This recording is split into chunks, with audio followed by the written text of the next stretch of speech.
Have you ever found yourself dating the same type of person over and over again, wondering why you keep attracting the wrong people? Or maybe you're clear on what you don't want, but when somebody asks you what you're actually looking for, you just sort of draw a blank.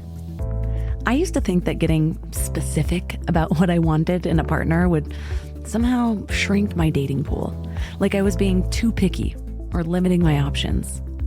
But what I didn't realize was how much time and emotional energy I was wasting on people who were never going to be a good fit anyways. It's like I was operating from this scarcity mindset, thinking that I had to keep my options wide open, when really I was just keeping myself wide open to disappointment. Recent studies actually show that people who have a clear vision of what they want in a relationship are 40% more likely to find lasting love within 2 years. Meanwhile, those who cast this really wide net and hope for the best usually find themselves stuck in the same frustrating patterns for years. The truth is, we live in a time where dating has become more complicated than ever. We have endless options, probably too many options, through apps, but somehow connection feels harder to find, elusive almost. We're more guarded because we've been hurt before. But that same protection is keeping genuinely good people at a distance. And most of us don't even realize that we're doing it. I have watched friends swipe through hundreds of profiles, go on dozens of dates, and still feel like they're not any bit closer to finding their person.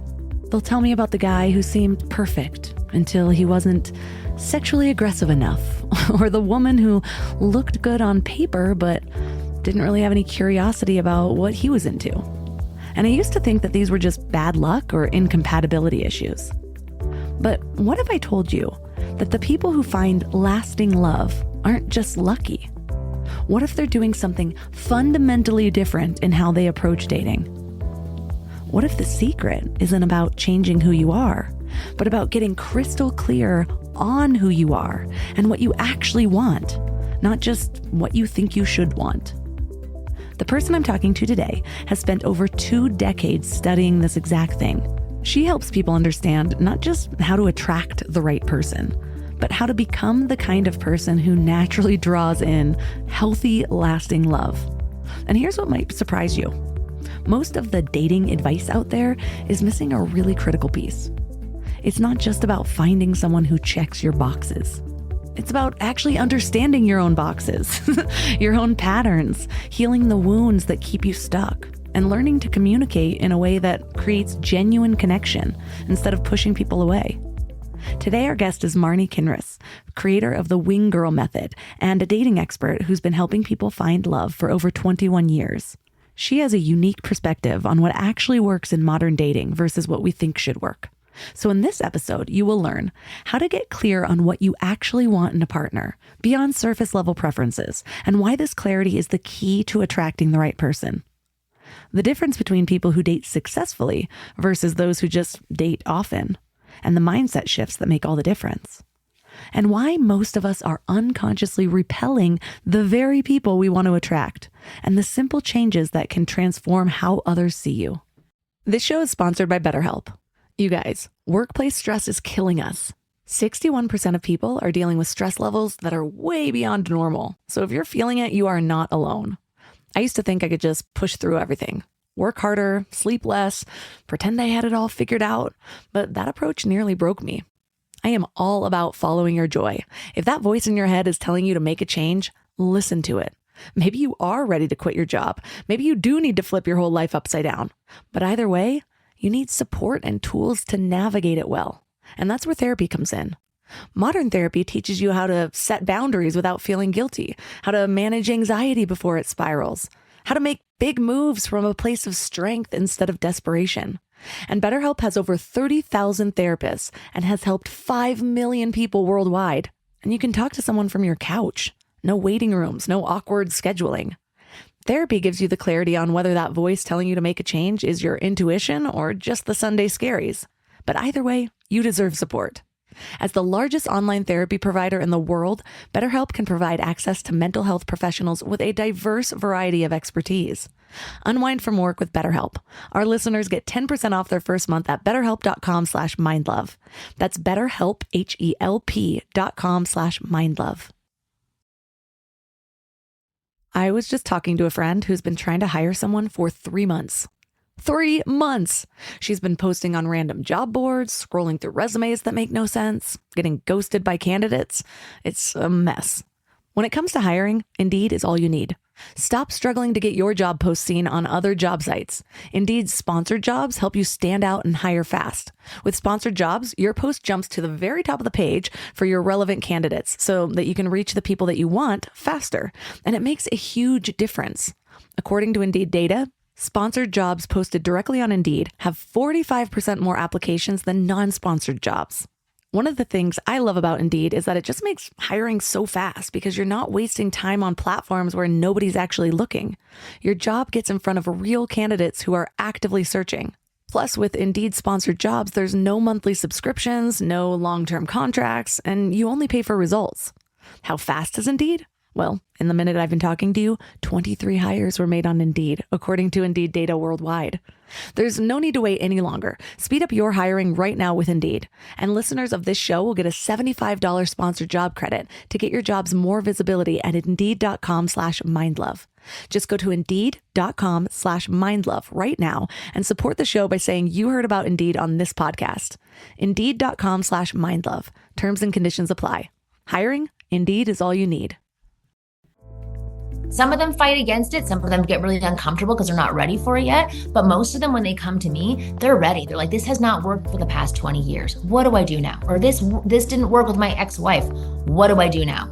Right? So we have the bare bones basics of the physical appearance that we have to work on. And then we get to the mentality. And then we get to their belief systems and their values. And then we get to the tools that they have to use for attraction, where they learn how to flirt, they learn how to banter. Really what they're learning to do is have fun with life and not take it so seriously.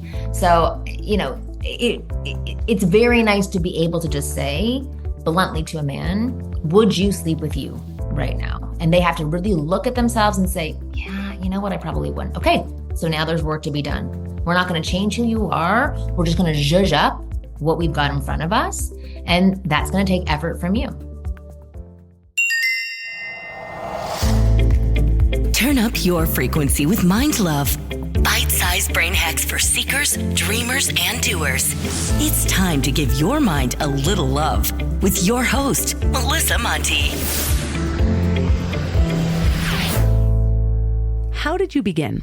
I know you've created a system that helps men find love without sacrificing who they are, but I want to know what it took for you to learn how to do that yourself. I've been doing this for 21 years, and every step of the way, whatever I'm fixated or focusing on with men has been helping me in some way. And every time that I learn, I'm also, learn for them, I'm learning for myself. So every expert that I talk to, every program that I create, everything I write down that is my point of view, just anything that I do, any woman that I talk to, it's helping me along the way to realize how I can be more open, I can be better, I can hear the other side.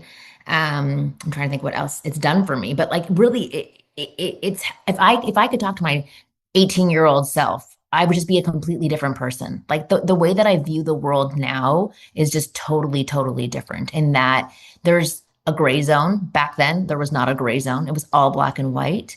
I can see the other person's perspective constantly, or at least I attempt to. And if I can't see it clearly, I ask for clarification. And even though most of my coaching is about attraction, and it's what women are feeling and thinking about attraction, and then relaying the information to men, and then giving them the steps along the way that they have to do in order to attract women and become the masculine men that women want. Every step is based in psychology. It's based in mindfulness. It's based in understanding your own self-value. So everything that I've done to enhance that for the men that I work with, it's also had double the impact on me. And the fact that I get to talk about it every single day is what's reinforcing it for me continuously. That's a long-winded answer, but that's how I've done it for myself. Yeah. I love long-winded answers, by the way. Yeah. Okay, good. We're going to get a lot of them, so stay tuned. Perfect. You're in the right place. What would you say is the biggest difference between someone who's actually dating successfully versus just dating often? Oh, that's an interesting question. The people who are dating successfully, they have a clear view of why they're dating, whether it's for casual or it's for serious relationships. They're successful because they're on the path towards what it is that they want, and they're acting congruently with that path. It can still become very heartbreaking if they're not getting what it is that they want, but hopefully they're also acting in a way that understands that dating is a process. So I think like the more clear you are about what you want to yourself, to others, and then about understanding that it's a process and you're not gonna, kiss one frog and get your prince at the end, that you're gonna kiss a million frogs, and maybe potentially you will find the person that you want. The people who are casually, or you didn't say casually, but what was the other word? Often, just often. Who are Dating who often. are dating often. I, I mean, dating often can still have that same mentality, but maybe on the flip side of dating unsuccessfully, who are more burnt in dating the wrong people, or dating in a very frustrated way and getting really upset with the outcomes and the process. Those are the ones who aren't really being present in the process. So, for example, I know this amazing dating coach, whose name is totally escaping me right now, but she was doing a lot of work with women, and she got a divorce during her working with women phase, and she started to date again and started using online, which she had not done in her previous marriage. And she decided that she was going to be really smart about being online. So she was very clear about what she wanted. She took weeks and weeks and weeks to plot out her plan, her vision board for what it was that she was looking for and who it was that she wanted to bring into her life, how she wanted to feel around that person. Everything was plotted out really, really well. So she had a clear vision. It wasn't like a meticulous way of looking at it, but a very clear way of looking at it so that she felt good about going down the path online. When she got online, her online profile was congruent. When she got online, the men that she selected were congruent with that mission. When she had men write back to her, her responses back were congruent. She selected men to go on dates with based on what she had in her vision. So by the end of the process of dating online, for only 2 months, using 3 different online websites, she ended up meeting the person who's now her second husband. And they got married fairly quickly afterwards and are still together. This was 7 years ago when she did this process.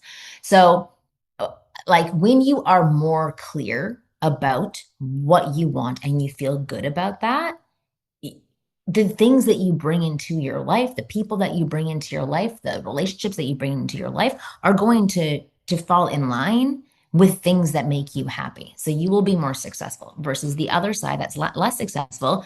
They throw a big net out. They get pulled in by what they're attracted to. Men that I work with get pulled in by what, uh, titillates them in some way, and they get sucked in by women who are scamming them online or leading them on or leading them down the wrong path because they're not being congruent with what it is that they are. And therefore they become disappointed, disenfranchised, unhappy, and frustrated. So that's the difference. When I look back at my dating journey before I got clear, I felt like the more, and this is going to be so sad to say out loud, but I think a lot of people are going to be resonating with this. Subconsciously, this wasn't a conscious thing. I think I felt that the more I really identified what I wanted, it's like I would be shrinking the dating pool or something like that. Totally. But we don't realize how much time we waste on the unimportant. Also, even just by narrowing these things down, it's not just narrowing down the pool. It's also more likely to find somebody you're actually going to align with and not be distracted by everything else. And I love how you also brought up like potentially getting scammed by people, because that's a real thing these days. And it reminds me of the phrase, if you don't stand for something, you'll fall for anything. And it's kind of like how predators can spot their prey. They can spot children with poor household situations, women who have been abused before, things like that. Scammers can spot people who aren't standing for anything. And Yep. so they're like, oh, these are the people that seem a little desperate, so they might just fall for this. Yeah. And the truth is, and I appreciate you saying that because I think it's totally true. The truth is that most people have been in that state in one point in their life, right? So when I was going through a breakup and I was in stress mode, panic mode, feeling horrible about myself mode, I probably would have latched on to things that I would never latch on to now, right? So I think like, uh, I think all of us can get into that place where we make poor choices. But one other thing that you did say about you getting clear about what you want, I think it might be a good idea to dive into like what that actually looks like. Because I've had guys come in and say, I don't want her to do this, I don't want her to do that, I don't want this. Like that's not what I'm talking about. If you have your top three like no's that are definite deal breakers, then yes, put those out there for sure. But just know it can still be negotiated at some point, right? Depending on what it is. If she happens to be extremely selfish, then obviously that's off the table. But the bigger things that you're looking for and that need to be in your vision board is about how you feel around her or him. I'm going to do for both sides. How you feel around that person, who you want to be around that person, how you want them to feel when they're around you, the values that they have as a human being. They're not like nitpicky little tiny things that you're putting onto this vision of yours. I think it's more of like, even though I'm saying be clear on what you want, it's not as niche and specific as what others may think, because that can really, it can narrow their options for sure, but it can turn them into negative Nelly detectives versus really good, solid daters. Yeah. I have a dumb non-negotiable because of my first boyfriend. He used to eat chips off of his belly, and I was so repulsed by it that I have that conversation with every relationship past that. Do you eat chips off of your belly? Because if so, this is a hard no. That's so funny. Okay, but let's say now with your husband, if you obviously really liked him, he fit into every category. And if he one day said, look what I can do, and he was off of his belly, would that be like, I'm breaking up with you now? No, it's even so it is negotiated. It can be. Well, there's a big thing inside of that because he doesn't watch TV and he doesn't have a belly. So, it's underlying these other things of like my first boyfriend used to like watch The Simpsons, belly out, eating chips off the belly. And so there was just so much wrapped up in that it was less about the specifics, and that specific was representative of these other things. I'm not a lazy person. I watch shows, but I don't want to bond over that at night. I want to bond over talking. I want to be active. I want to take care of our bodies. And so I think that's what it was underneath. But I didn't know the underneath until I started to get clear. And I think we're surprised by how often we don't know the specifics of our desires. I work with people on this when it comes to their businesses or aligning the rest of their life. And it takes a lot of intention. We think that we know ourselves, and so we just know what we want. But if you don't take the space to get clear on what you want, you're not going to know. You're going to have these little bits of things like, nope, no chips on your belly, and not really know what that's about. You know what I mean? It's just bringing it down and saying like, what are the things that are important to me, and what's underneath that? What are the values that are underneath that? When you know those values, it lays out all of the specifics, or many of the specifics, or at least the guideposts toward all of these things that you didn't even realize were going to bring you joy, but you can discover them with your new love or your new interests because you are aligned on the value behind them.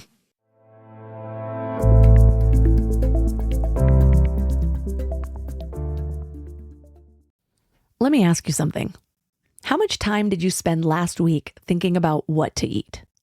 Planning meals, making grocery lists, wandering around the store like a lost tourist. I used to waste entire Sunday afternoons on this, and it was exhausting. Then I found Hungry Root. Hungry Root fills your cart with personalized picks and plans your week of meals, getting smarter with every order. They have over 15,000 recipes to choose from each week, and most are ready in 15 minutes or less. I'm actually headed to Michigan this week, and I had my Hungry Root order delivered there. So I already know that I have meals ready and plenty of snacks for the kids without scrambling to find a grocery store. It's just handled. And what I love most is their smart cart technology. It learns what I actually like and then recommends groceries, recipes, and supplements just for me. So no more buying spinach that rots in my fridge. They screen out over 200 additives and only source high quality ingredients. The time I've gotten back has just been life-changing. So take advantage of this exclusive offer. For a limited time, get 40% off your first box, plus get a free item in every box for life. Go to hungryroot.com/mindlove and use code MINDLOVE. That's hungryroot.com/mindlove, code MINDLOVE, to get 40% off your first box and a free item of your choice for life. hungryroot.com/mindlove, code MINDLOVE. Yeah, I totally agree with that. It's interesting. So, do you know Jordan Harbinger, or have you ever listened to his podcast? Yeah, he's a friend of mine. Okay, so he's a friend of mine as well. And I love his podcast. So I listened to his podcast, and he had, I forget who it was that was on, but it was the author of a book that was talking about, like, basically why smart people believe in conspiracy theories and why they, double down on really seemingly stupid things. And this guy was talking about how when we're stressed, we have less brain functionality and we can make poor choices. I think it's like 20% or 25% less cognitive, what's the word for it? Ability when you are stressed out. And then he was talking about like how you get people to shift their beliefs, which I think this advice can actually go hand in hand with what you're talking about. And he was saying that the way to shift a person's perspective or to broaden their perspective on something is really just to be kind in your questioning about what it is that they think, feel, and believe. So it's really just being curious rather than attacking towards something. Because if you attack or you put down, that person's going to double down. So if I were to say to you, you really don't want to have somebody who eats food off their chips, you're going to say, damn, yes, I do not want off their belly. Right. I don't want somebody to eat chips off of their belly. Like never. And I don't want somebody who does this, and this. You're going to double down on it. But if I were to be inquisitive and just like ask questions that probably makes you think through this decision that you made from a snap judgment, you can actually see where the extensions are, and you would get to the place which you got to on your own, obviously, of saying, oh, you know what? It's really about like laziness and taking care of yourself and about health and somebody who wants to be active and not just have their lives in front of the television. That's the value that I really have. So I love what you're saying about that, because like figuring out the why behind a belief really is what connects you to the bigger story, and then the value is there. So I find that journaling is really great, having a conversation with your friend and telling them to ask you more questions, or even ChatGPT has been like my new therapist recently, where I'll say things and I'll type stuff in and it can ask me good probing questions where I don't feel attacked in any way. And then I can dig deeper and I can say that, my big prompt is I'm trying to figure out the value that's behind these beliefs that I have, or these thoughts that I have, or these rules that I have. And it will help you get to that place. See, it's funny because that conspiracy theory tangent brought me to another one that's underneath. I can't date somebody that automatically goes with groupthink and doesn't look behind things that look like a smear campaign. Because I've found that so often a conspiracy theory, they try to paint it to sound dumb, but if you actually go deeper behind it, if you actually look up, okay, where is this coming from? What are the studies behind this? Where's the money going to this? Conspiracy theories are being proven every single day. It's just usually 20 years after it's happening. And so the problem is people don't ever believe that conspiracy theories are happening or conspiracies are happening right now, but we can find thousands of them that have happened, that have come to light almost every single year. So that alone was like oh yeah, if I was on a date with somebody and they're like, oh yeah, I believe in no conspiracy theories, I'm like, so you're just going to let people take advantage of you your entire life, aren't you? Yeah. But the thing is that if you were to ask better questions that were more curious, you would probably realize that he has similar beliefs to you. Yes.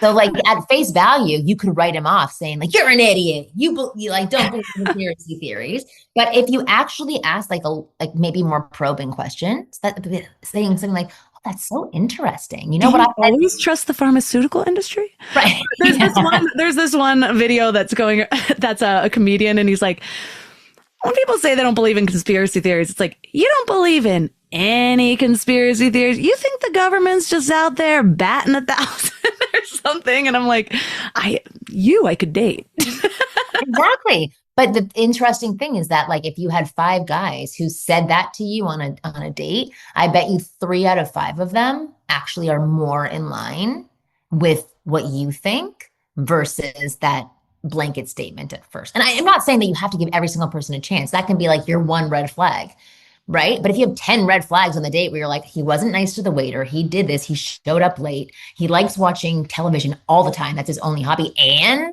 he Yeah. not into conspiracy theories, then you say, no, not for me. And we had no chemistry. But if it was like a great date and that one thing, which I know is a big thing for you, if that one thing were to pop out on your next date, you can tell some stories from your side or ask questions that are non-attacking and see if that's really a true belief for him and defines a value for him. And that value would be for you that you're doing a podcast. You obviously like to research things, question things, explore things, right? So either you want somebody in your life that respects the fact that you do that, not necessarily do it as well, or that also likes to see the world that way, that there's like a million different reasons why things happen. And there's potentially always a story behind a story. And one thing that you hear it has 10 other sides that is not being presented to you.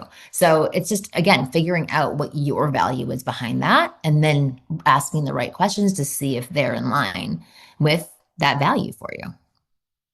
When you look at how men and women date, since you work primarily with men, what do you think some of those different struggles are, like that you have to get beyond in order to start dating successfully?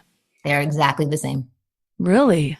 It's crazy. And I'm sure there are little nuances, obviously, but I am in a world of dating coaches, right? So I talk to a million people who work with women, and I have my men that I work with, and I talk to other male coaches.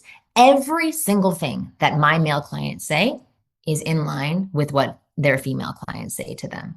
So every time that my guys say it's not fair, it's so easy for women to just go out to anywhere and have sex and do this, and they never have to do this, they never have to do this, they flake all the time, they ghost, they lead me on. I'll say, you know that women think exactly the same thing about dating. They think so. I listen. There are nuances. Yes, we can dive into them. I'm not a scientist. I'm not an analyst of the dating sphere. I'm looking to see what my guys are saying, and what I am seeing is they say almost exactly the same things as the female clients of my friends who are coaches to women. Exactly the same things. Yeah, I found that, again, so often it's like it's wrapped in, you think it's going to be different, but it's just wrapped in something different. Like Right. they might use slightly different word choices, but it's kind of like how we've been talking with everything. Ask some questions about get down to the deeper fear, and those are the most common. What are the most common things that then men and probably women are fearful of that creates settling or staying alone? Well, fears of being lonely, fears of rejection, fears of not being accepted, fears of not being good enough, fears of saying the wrong things, fears of not being interesting, fears of losing attraction and having a marriage or relationship that's similar to your parents, fears of being divorced, fears. I'm trying to think of what else. They're all the basic same fears, I would say, that most people have. It's being alone, being rejected, and being undervalued in some way, of not being good enough. And I know this because I've interviewed thousands of women now in order to give advice to the guys that I work with. And I've worked with hundreds of thousands of men. And we have them fill out surveys and applications. And again, below their words, the fears that I just listed are the ones that scream out the most. Really, the biggest one that I hear is fear of not being good enough, Mm. which is a fear that I have as well.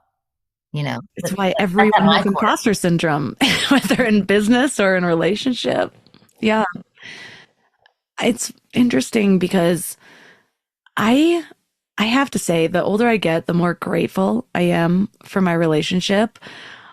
It's sometimes hard for me to talk about with people because we are so compatible. We don't have a lot of issues. Like, of course, we get in arguments, but we both handle it to where, like, a lot of times I'll just make my argument even more extreme to just bring humor to it. And then we'll like laugh about it together.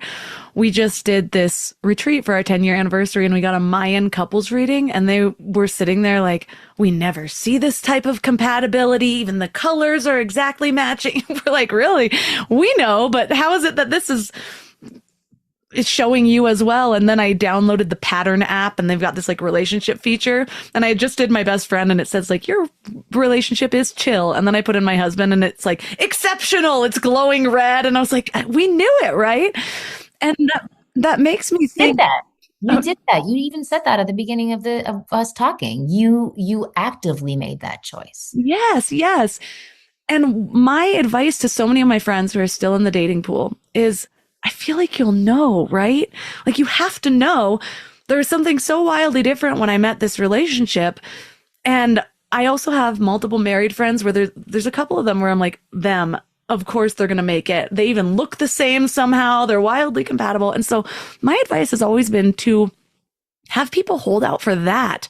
But now I'm wondering, am I just lucky? Did I really luck out? Of course I picked and I did all the things, but is that possible for everyone? Because my single friends seem to come back like, no one's going to find someone like you and Shane. And I'm like, but hold out. I think you can. The answer is that I don't know because my story is the complete opposite to that. So, but it's interesting because my husband and I, we are not compatible on so many levels. We are completely different on so many levels.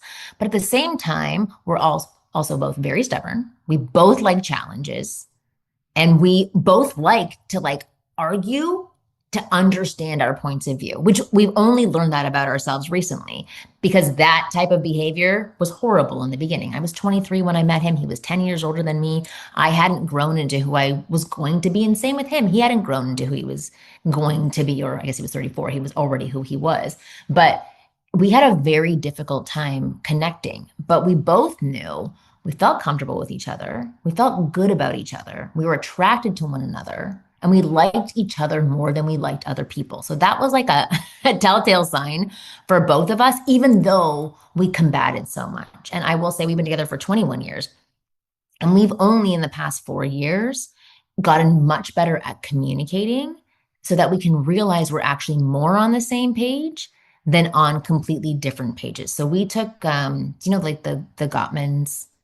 I think it's the Gottmans. Shoot, is it? We did this course, Safe Conversations with Each Other, and this was the world I was immersed in. So, for so long I was trying to get him to be like the guys that I was teaching and all of this. But then we finally took this course together where somebody else was teaching it to us, and it transformed our relationship. Having him become more skillful in conversation about emotions, about understanding where they came from, about giving us a template so that he could respond without being defensive was extremely huge for both of us. And it helped us repair a lot of the tension we had created over the years. And now we're in a very good place. And I know that I'm hopefully not going to jinx it by saying this, but we will be a till you die couple because we both continue to work on ourselves and are open to hearing the other person. Plus we have this amazing tool now that can make us really strong communicators. So it's interesting. So I don't know the answer to your question because I don't know if what you have is possible for other people. But I do know from what you've said is that you were careful about how you selected somebody to be in your life, right? And you're probably really mindful and careful about how you communicate things to that person, which also makes them mindful and careful with you. I was not. I was withholding. I was a poor communicator in the very beginning of our relationship. I didn't say what my wants were. So there was a lot of mind reading going on, and then a lot of resentment being built up because of lack of mind reading, and then a lot of programming that happened in the beginning of a relationship. So I think it comes down to you as an individual and how you decide to navigate the dating world. That can dictate whether or not you get into a space similar to you, or it can dictate whether or not you grow into the relationship space that I'm in. Yeah, I have to give you props on finding your true partner at 23. I was such a mess at 23. I didn't know what I want. I didn't know what I wanted in a relationship. I didn't know what I wanted for lunch, let alone a relationship for the rest of my life. And so I did happen to, it was the right time for me. I was in my late 20s when I met him. We got married right before I turned 30. And I think your point on growing together, that's been the biggest thing for us too, because even though we felt so compatible and we were laughing together all the time, if we weren't growing together, I wouldn't date that guy that I met 10 years ago now. You know what I mean? We're completely different people, but that was one of our points of we were reading similar books. We were both building businesses. And so we were so aligned in that. But he also knows, like, I expect him to continue to grow, and not in some mean way. That's the kind of person he is. And so it would create a whole personality shift for him to all of a sudden not be coming along with me. And I think if you're both not chasing, but on the path of growth, people worry that you're going to grow apart. But usually when you're on a path towards growth, you're on a path towards authenticity, on a path towards truth, on a path towards love. And so it's really hard to grow in completely different directions when you're on a growth path, unless you're just growing into your own ego, which isn't true growth. It's stubbornness. Right. But even if like one of you did grow towards that direction and one of you didn't, right? That's the growth that person's having, and that's the growth that you're having. And maybe it could lead to a total disconnect. But because you're both so focused on growth, I feel like you would understand and accept that and notice it and just decide this is not right for us. Not saying that's going to happen, but I'm saying I think there is potential for everything to always happen. Like even if both people are like, yes, we always want to stay active. Yes, we always want to be sparking our minds. Yes, we always want to have great conversations and have a hunger for information and for betterness for ourselves. But certain people can latch onto certain ideas and beliefs and desires that do take them in different directions, even though they're both growing. That's what I've seen happen. So it's not always that one person is wanting to grow and the other person is staying stagnant. It can be both people deciding to grow, and they can grow out of that relationship potentially. True. Yeah, I can see maybe one going the spiritual path, the other one wants nothing to do with it, creates a disconnect. So there are ways to do that. I think for me, we both have different interests. I would say I spend more time in spiritual devotion than he does.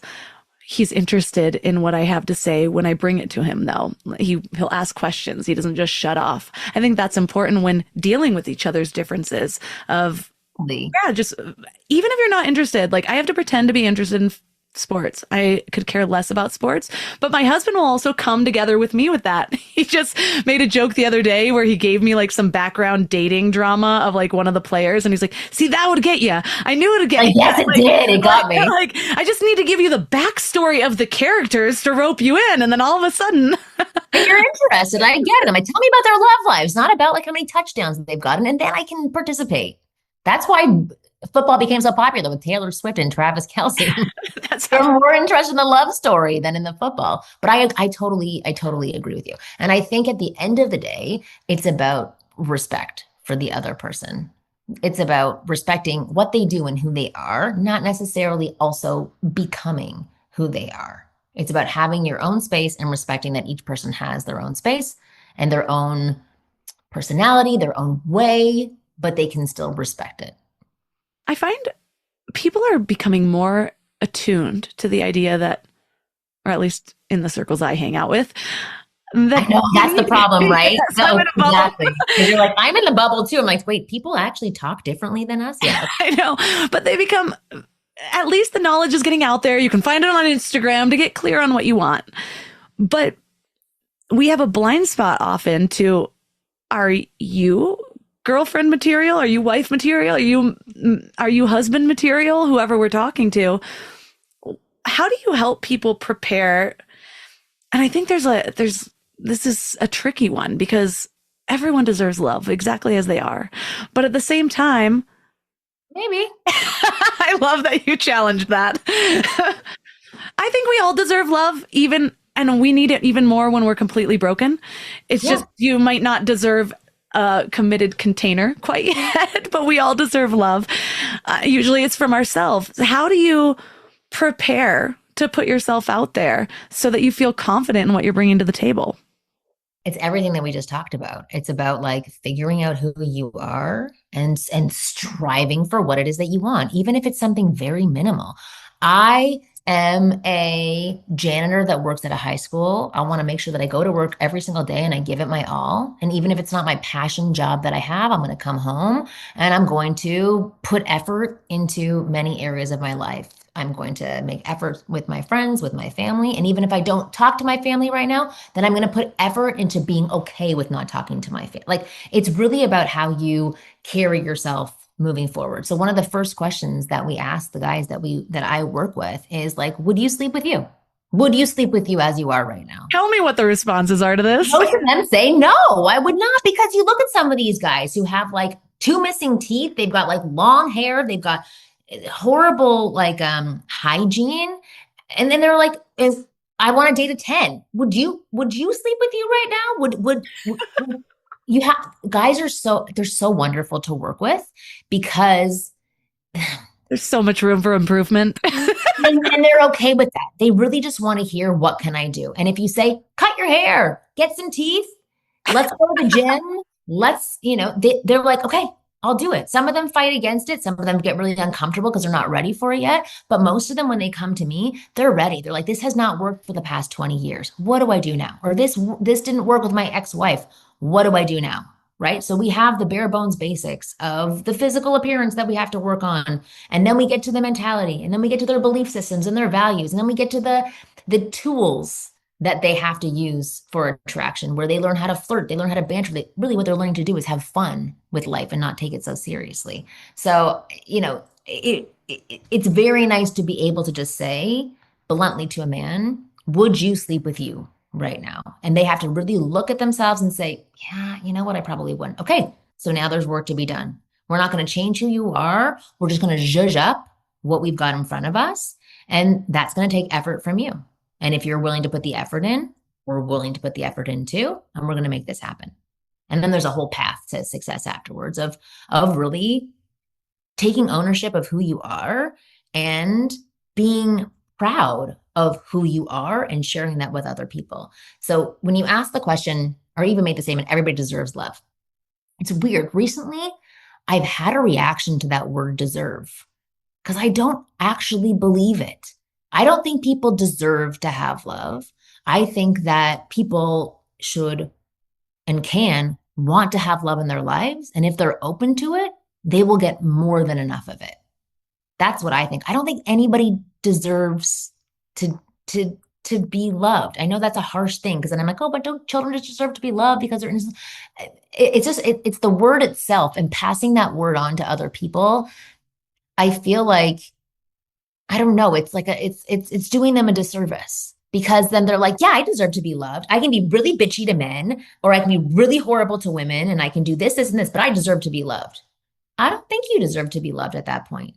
I think you deserve to be loved when you're also loving to other people. You're authentic. You have clear intentions. You communicate confidently and authentically and honestly to other people in your lives. Then you can deserve to be loved if you're taking care of yourself and you're taking care of others too. So I have a mixed feelings about that statement. I completely understand where you're coming from, and I think I agree. One area where my ideas diverge a bit is just my spiritual understanding. In the question I was going to follow up with this, because you had said, like, we're not going to change who you are. And what I wanted to ask was, when you're working with men and you're asking who they are, I find that that's a really hard thing for people to get to. They've got to be working on themselves for years to understand. I think a majority of the people are identifying with the wrong labels. They're like very surface level ego, whereas I'm like, my personality self versus my essence. Like, what is the difference? And so at essence, I believe that everyone deserves love. I think that their ego and their bad habits block it, and that is deserving. You have to get to a point of clarity and like actually find that the truth, the love within you. And even in saying deserve love, it's my belief that it's my thoughts. I've been playing with this new thing where what happens if I believe nothing and just think a lot? How much more fluid can I go in life, and how much less will I be identifying with the wrong things? So to that point, I think that oftentimes the best way to even finding love externally is first activating it within ourselves. When I started to 100%. love myself and heal and stop beating myself down with my own toxic thought playlist, my husband appeared. I totally agree. I'm very in line with everything that you just said. And I completely agree with that, because you're right. Most of our negative behaviors, I believe, are from protection, defense, insecurity, or discomfort, right? And therefore, our outwardly acts aren't necessarily a real mirror to what's going on inside. But when our outwardly acts continue to be our outwardly acts towards other people, without change or without recognition or without ownership, that's when I think that somebody is not deserving, because they haven't worked on that yet. Kind of exactly like what you said. At the core, like even when we talked about before, it's all fears that are there. And it's all even from, childhood, of people telling you you're not good enough, or that they hit you or they molest you in some way. There's like this lack of belief of value. So you're right. Once you can clear all the guck off, if you can, then at that core, that core 100% deserves love. But you got to clear the guck off, and you have to make an effort to do so. When you tell people that we're not going to change who they are, what have been the reactions around that? Because I can see at least a lot of the men I know that aren't in the spiritual world or this self-development world, that wouldn't appear on this podcast or be one of my main listeners. Yeah, that, as I said a minute ago, that who I am is kind of muddy. It's like, no, I watch football after work. That's who I am. And no, I'm a little bit abrasive. That's who I am. And I'm like, ooh, those are the things you think you are? If any of those things was who I am, I'd feel like a shell of a person. What I identify with as who I am is that spark within me, the gifts that I add to this world. And so I'm just curious how that tends to go with your clients. Well, they're actually relieved to hear that I'm not going to change who they are, because that's what their biggest fear is. I don't want to become this kind of person. I don't want to become that kind of person. I don't want to learn lines. I don't want to learn routines. I don't want to become a fake version of myself, which I totally get. Doesn't mean we're not going to hold a mirror up to you so that you can see what you're presenting to the world and what other people are taking in and what your words are telling people to believe about you. So even like that adamant thought of, I'm this kind of person, if you express that to another person, that will have impact on them. Yeah. You can express the exact same thing in 5 different ways, and everybody will have a different reaction to it. And we're there to show men how women are responding to it, how they're taking you in, how they're becoming emotionally attached to a certain portion of you, how they're becoming attracted to a certain portion of you, how they can stop themselves from being attracted to a certain portion of you because you're not displaying it in a way that they can take in. So they're very relieved to not be changed. Instead, we're just opening up their mind to different ways that they can express the same things that pull people in versus push them away. Because most of the guys right now that I work with, they're repelling women without even knowing that they're doing that. They are.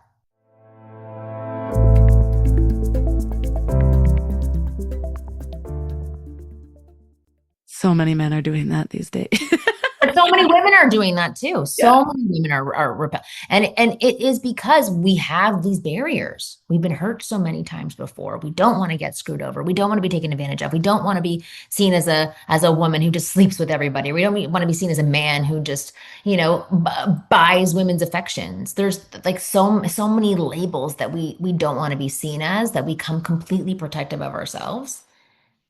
And we don't, like exactly what you said, the essence, we don't allow our essence to really be seen by other people, because if you show your essence to somebody, they don't like it, or they squash it, or they try to squash it in some way, that can have a huge impact on you if you're not strong enough to take it.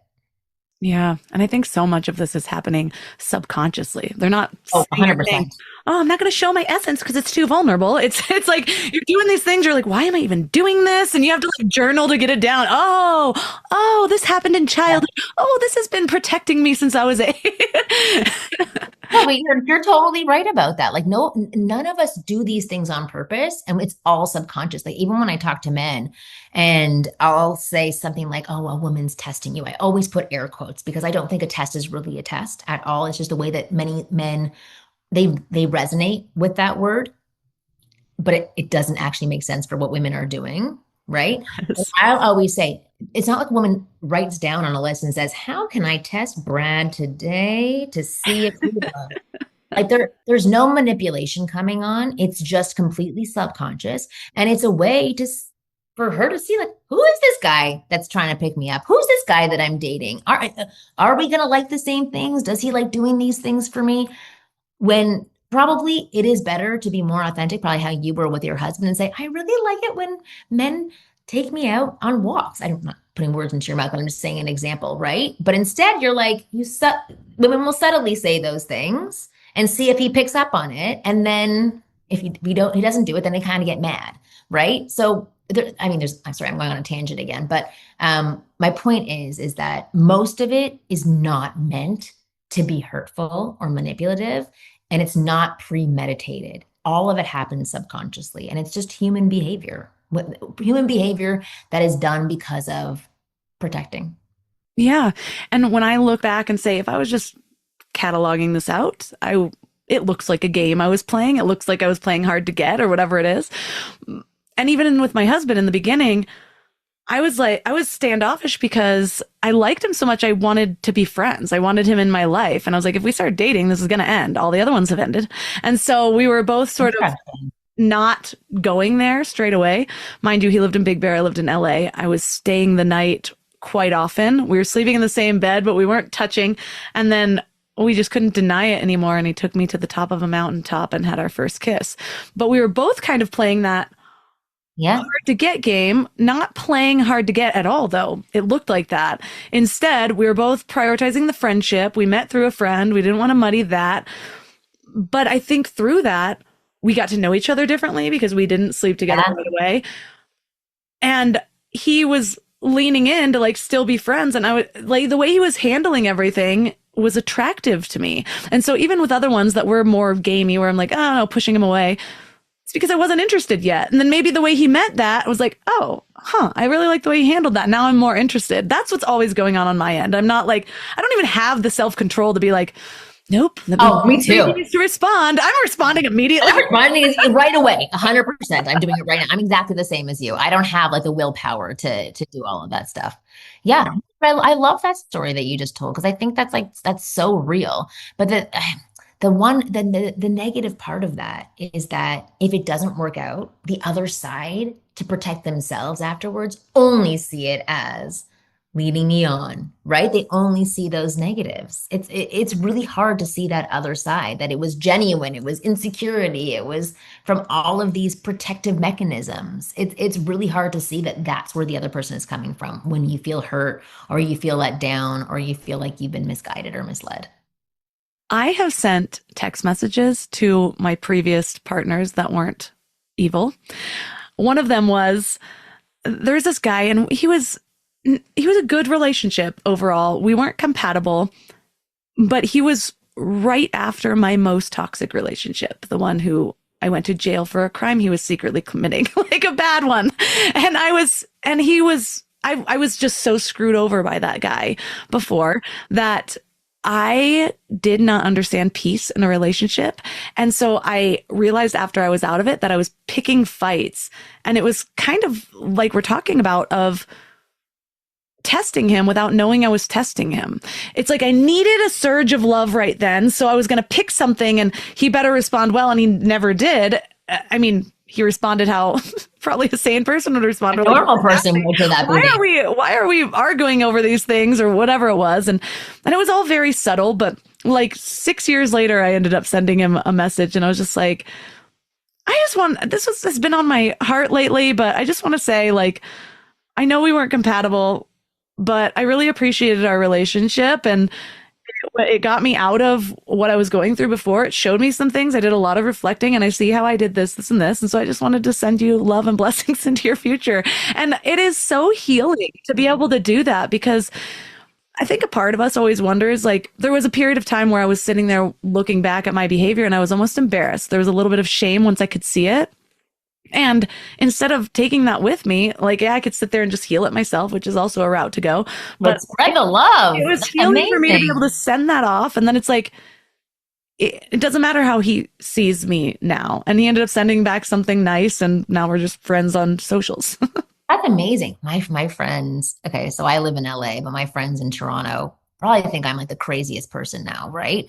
So I go home every single summer and my friend Melissa, every time I go back, I talk to her about like somebody who I had hurt when I was younger and how if I run into them this summer, I'm going to apologize. Like all of these things that I realized during the year, that I'm like, oh God, what I did was really horrible to that person. I remember last year at the gym that I belonged to during the summertime, Margot Gaines was there from camp when I was younger. And I had thought about how mean I was to her when I was younger. And I went up to her and I was like, I know this is going to sound crazy, but I am so sorry for how I treated you. It was just total insecurity on my part. I forget. I like rambled for a few minutes and she's like, I didn't even think about that, but thank you for saying that. And again, exactly as you just said, I don't care what she does with that afterwards. She can go make fun of me. She can go do whatever she wants. It's off my shoulders now. And I feel great about it. But my friend, Melissa's like, why are you doing that? Why do you want to tell people I'm sorry? It just like, I feel the same way as you. It bogs you down. And when you realize it, you're like, okay, either I'm going to thank you for something or I'm going to apologize to you for something. And I think it's so healing. Yeah, I've done the same thing with every single person that I can consciously think back to hurting, including a girl I called fat in middle school because I had just been called fat. And it was like actually affecting my worldview where I was like, oh, well, this is how you have to be cool. And I like said something to this other girl. And there was a period of time when it was probably about 8 years ago. I could not sleep. It was all of a sudden keeping me up or I was having dreams about it. And I was like, I can find her on Facebook. And then another apologize. That was great. I was just like, I love that. I think that's such a wonderful, wonderful thing to do. But to bring it back to the point that we were making before, like all of these things happen, these behaviors, you calling her fat, it's from an insecurity, it's from a protective state, it's from a, protective mechanism. It's not consciously meant to hurt. And so that's how I think you have to approach the dating space. Right? So that you don't continuously have this scab on your arm that you keep picking every single time that you date. You understand that you're dating, things aren't going to work out. You might get hurt, but nobody is actively out to get you in any way at all. They're all just trying to do the best they can with what they have at that time. One other thing that you talk about in your 8 rules for being single successfully is about tapping into creativity. How does that help us? Oh my God, being creative. Okay, so there's so many guys that I work with who are like, well, Marni, I live in a small town. I have no women to meet. I was like, so there's no women in your town? He's like, oh no, there are women in my town. Okay, so what do they do? Well, I don't know where they go. And I don't know what they want to do. So I'll flip it onto them. Well, you're single, you want to meet other single people. And you just said there are other single women in your town. You've seen them and there isn't a space for you to meet them. Why don't you be creative and start singles events or start some other event with something that you're very passionate about? This one guy that we worked with, he loves DJing. He used to DJ at the local bar, but they shut down that bar. There's like 2 other bars. It's like different theme nights. And I said, well, did people go to that bar to listen to your music? He said, yeah, a lot of people went to that bar. There were girls there. They listened to that music. And I said, well, then aren't they craving that music in your small town? Why don't you give them a space for that to exist? So I do this with my children as well. I don't want to only thinking about doors that are closing. I want to think about how we can open doors continuously. My husband always says there's a problem, there's a solution to every problem. That is a thing he drills into my head and into their head. Don't go backwards and think about what doesn't exist or what isn't happening for you. Think about how things can exist and things can move forward for you. It's the in dating that is so important. If something doesn't exist that facilitates your dating needs, create it. If something doesn't exist right in front of you, go find it somewhere else. That is why the internet is so, like, this is the lovely side of the internet. It makes it so easy to find things that exist out there. If you think a certain way, there's a community that thinks the same way as you. Whether they're in your small town or they're somewhere in Idaho, whatever it is, you can find them and you can find like-minded people. So it's about working your creative brain to really think about the potential options rather than the potential lack of options. I'm One of my signature lines is using your limitations as guideposts. Yeah, Life just really opened up when I started doing that. I used to only see the doors closed, especially because of my crazy past. And then when I started saying, like, what if this is actually guiding me toward exactly what I need? How do I do that? And it's funny that you even mentioned those examples, because when I met my husband up in Big Bear, I was like, I've been wanting to learn to snowboard. What a great time. So I bought a season pass. And he was impressed because all of a sudden I come with a snowboard and a season pass. And he's like, well, this girl's awesome. But recently, the same thing has been happening with friends. I did something last year where I was like, I just miss deep conversations. So I started trying to host my mom friends over for like the question cards, but it still felt lacking just a little bit. I was missing my like conscious LA vibe people. And so instead of telling myself continuously, oh, I'm in a small town that doesn't exist up here, I put out a post on our Facebook group, because we have a really active Facebook group here. And I got so many responses that I was like, I'm creating a different Facebook group called the Big Bear Conscious Collective. I just did this last week. I'm hosting a meditation in the forest by my house this Saturday. Several people volunteered to do sound bath and this biofield tuning stuff. And I just found my people all at once. The very next day, I got a call from one of my friends who said, hey, this little hotel up here is trying to cultivate a wellness community. And so all of a sudden they had a meeting for us. They're telling us we can do events there for free. That was something I did not have any control over. I got chills when you told me that. Yeah, that's amazing. When you put it out there, when you actually take creative action, the universe meets you. And it feels almost magical, but that woman that called me saw my post online. She joined my Facebook group. So she thought of me when this other idea came up. So you're much more likely to have these scenarios that feel really lucky if you're clear on what you want and then taking action toward it. When you put it out there, that's it. It's so funny because oh my God, my family is very different from me. So when my mom comes to me with like something that she's frustrated with, I'll say, hey, go put a post here, go do this, go look into these groups. And she just becomes paralyzed. It's very hard for her. And she's like, I'll just do nothing.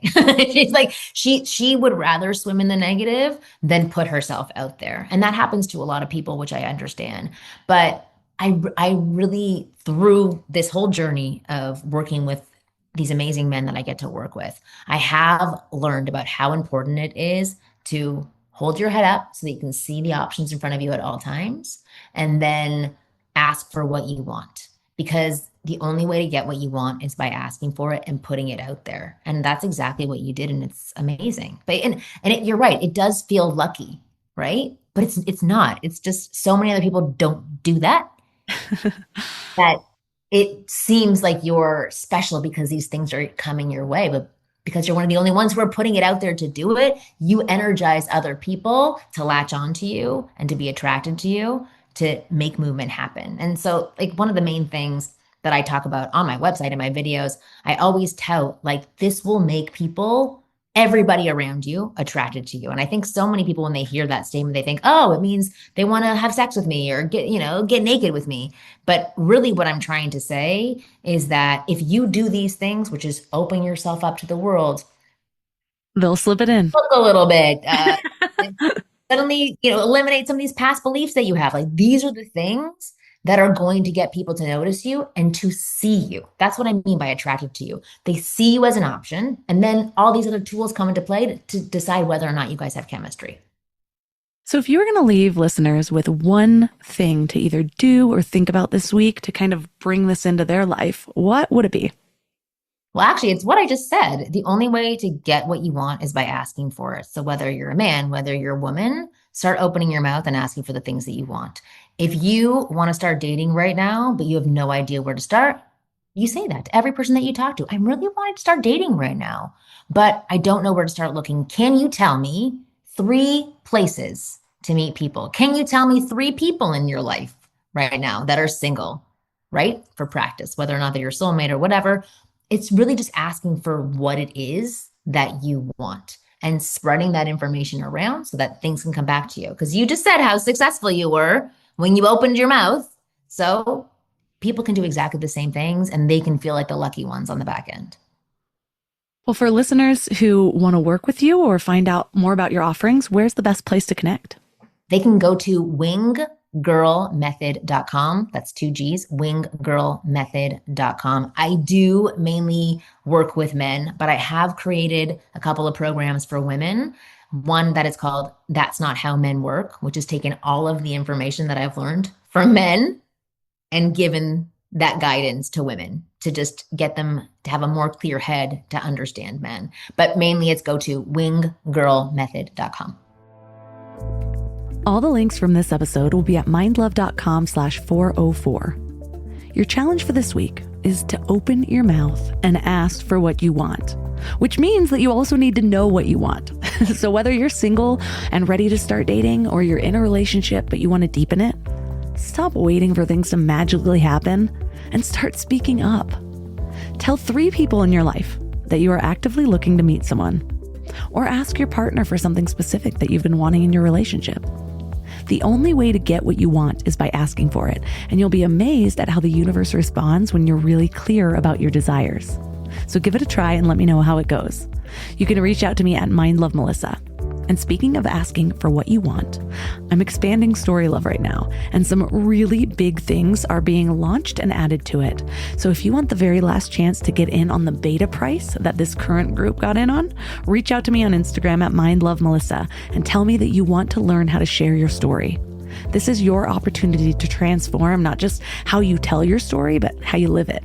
And if you need some time to just get your head right, listen to a few more podcast episodes, get inspired a little more, sign up for the Morning Mind Love. You can find it at mindlove.com or text the word morning to 33777 for just a little dose of inspiration from your higher self delivered right to your inbox every weekday. You can find all of my sponsors at mindlove.com/sponsors. And thanks for giving your mind a little love today, and I'll see you next week.